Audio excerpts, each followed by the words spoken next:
Welcome to our historical journey through one of the most transformative periods in European history, the fall of the Roman Empire and the rise of feudalism. Buckle up as we explore how the Grand Roman Empire, once the pinnacle of civilization, gave way to a new societal structure. At its zenith, the Roman Empire spanned 3 continents, boasting sophisticated infrastructure, a complex economy, and a rich cultural life. But despite its might, the empire faced mounting internal and external pressures that would eventually lead to...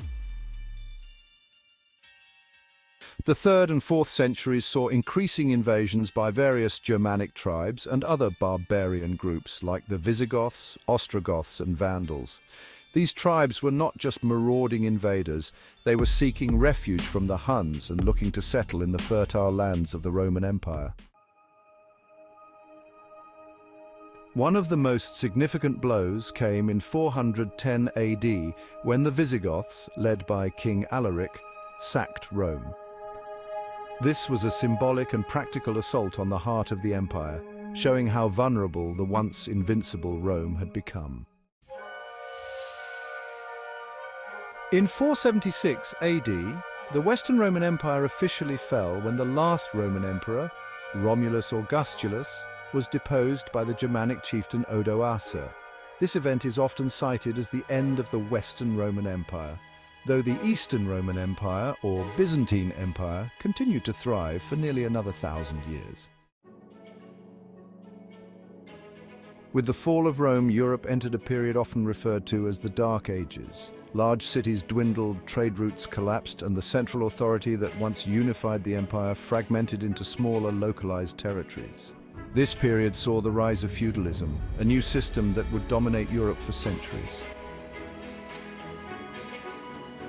Feudalism was a hierarchical system where land was the primary source of wealth and power.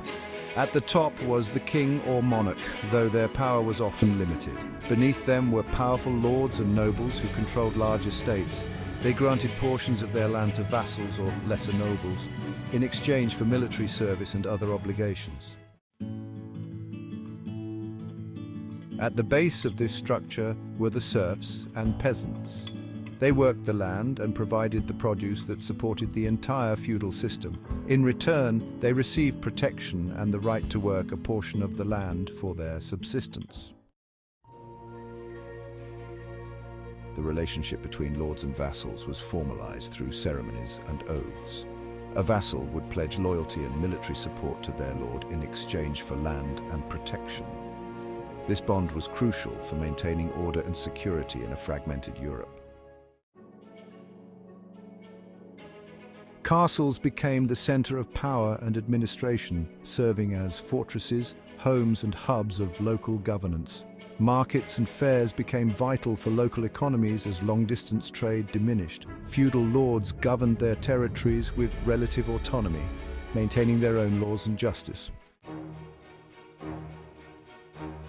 While feudalism provided some stability and security after the chaos of the fall of Rome, it also entrenched social hierarchies and limited mobility.